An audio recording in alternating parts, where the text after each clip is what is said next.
What do you think of it? The banter of Pugachev in some measure restored me to myself.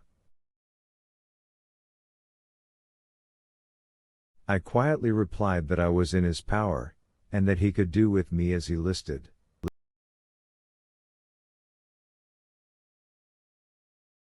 Very well, said Pugachev, now tell me, in what state is your town?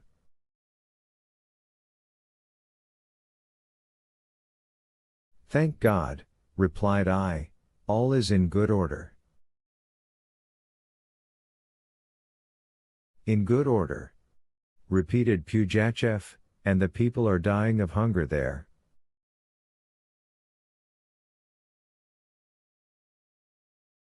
The usurper spoke truth, but, according to the duty imposed on me by my oath, I assured him it was a false report, and that Orenburg was amply victualled.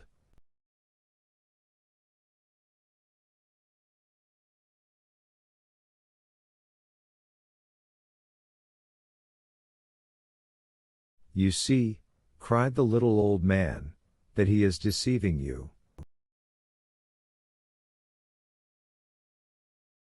All the deserters are unanimous in declaring famine and plague are in Orenburg, that they are eating carrion there as a dish of honor.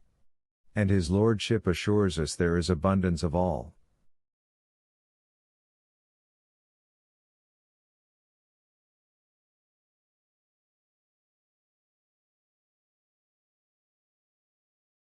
If you wish to hang Schwabrine, hang on the same gallows this lad, so that they need have naught wherewith to reproach each other.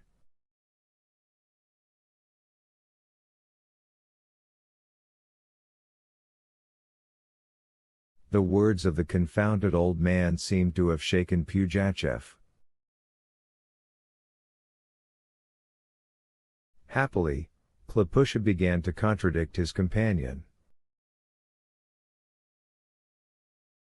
Hold your tongue, Naumich, said he, you only think of hanging and strangling.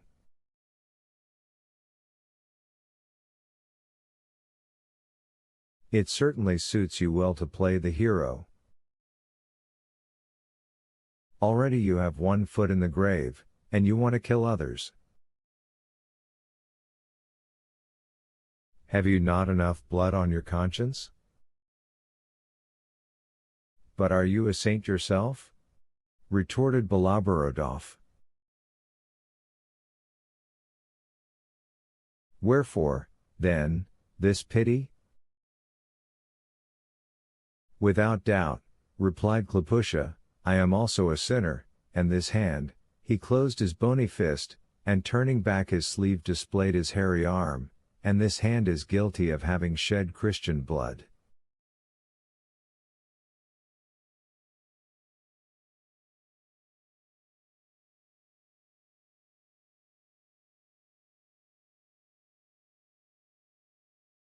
But I killed my enemy, and not my host, on the free highway and in the dark wood, but not in the house, and behind the stove with axe and club, neither with old women's gossip.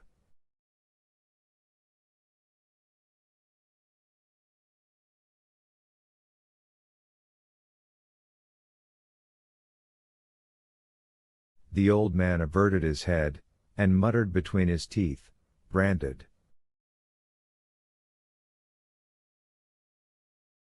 What are you muttering there, old owl? Rejoined Klypusha. I'll brand you. Wait a bit, your turn will come.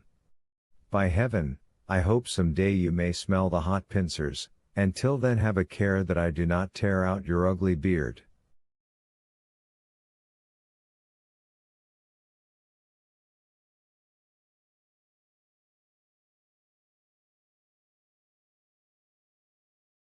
Gentlemen, said Pugachev, with dignity, stop quarreling.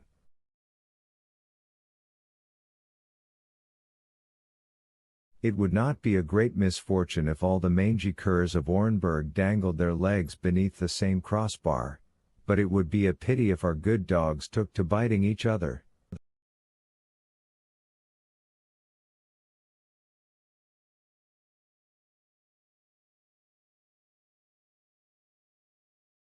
Klopusha and Beloborodov said nothing, and exchanged black looks. I felt it was necessary to change the subject of the interview, which might end in a very disagreeable manner for me.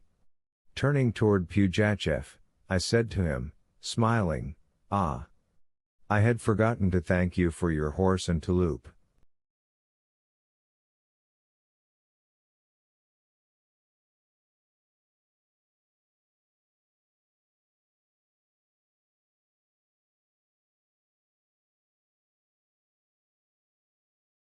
Had it not been for you, I should never have reached the town, for I should have died of cold on the journey.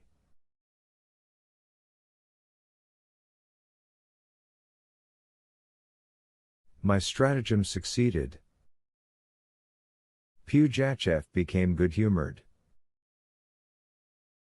"The beauty of a debt is the payment," said he, with his usual wink.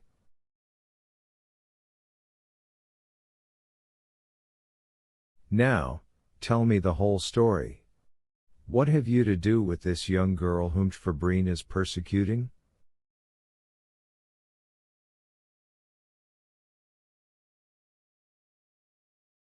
"Has she not hooked your young affections, eh, eh?" "She is my betrothed," I replied, as I observed the favorable change taking place in Pugachev, and seeing no risk in telling him the truth.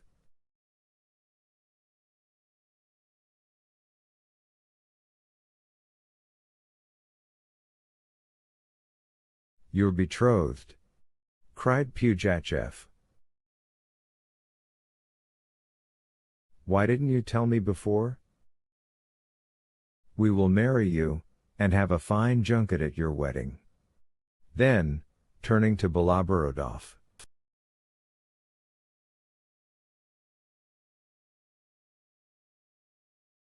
"Listen, Field Marshal," said he, "we are old friends, his lordship and me, let us sit down to supper."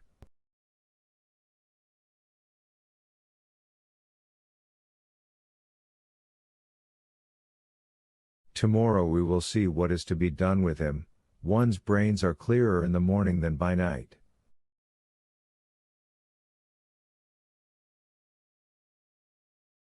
I should willingly have refused the proposed honor, but I could not get out of it.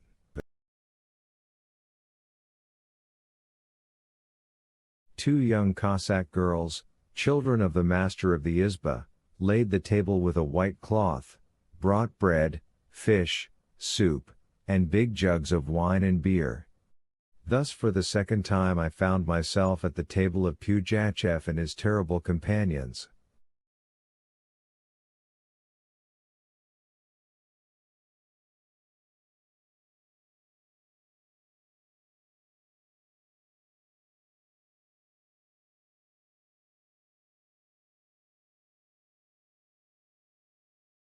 The orgy of which I became the involuntary witness went on till far into the night.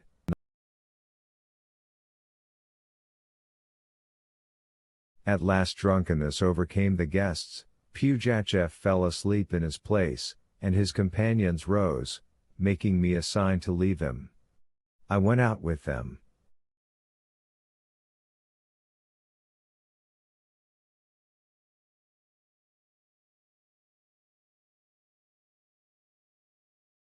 By the order of Klopusha the sentry took me to the lock-up, where I found Savelyeich, and I was left alone with him under lock and key.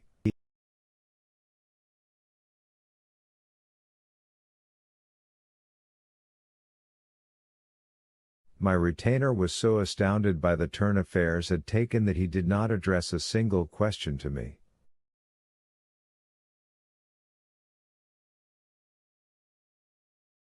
He lay down in the dark, and for a long while I heard him moan and lament. At last, however, he began to snore, and as for me, I gave myself up to thoughts which did not allow me to close my eyes for a moment all night.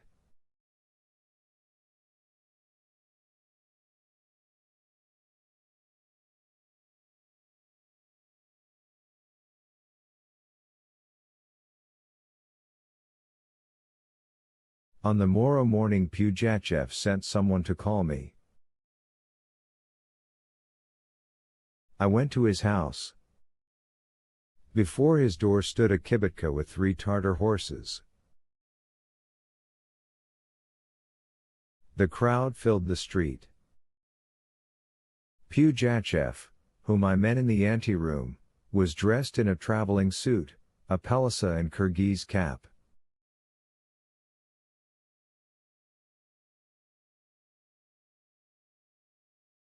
His guests of yesterday evening surrounded him, and wore a submissive air, which contrasted strongly with what I had witnessed the previous evening.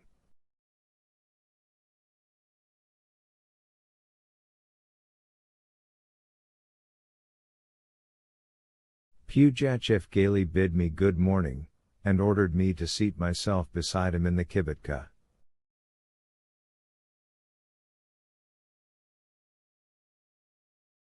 We took our places. To Fort Belogorsk, said Pugachev to the robust Tartar driver, who standing guided the team.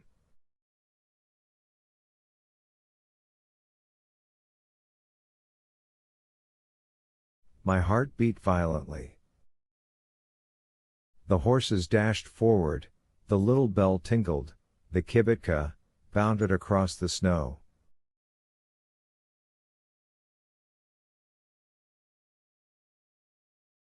Stop! Stop! Cried a voice which I knew but too well, and I saw Savaliich running towards us.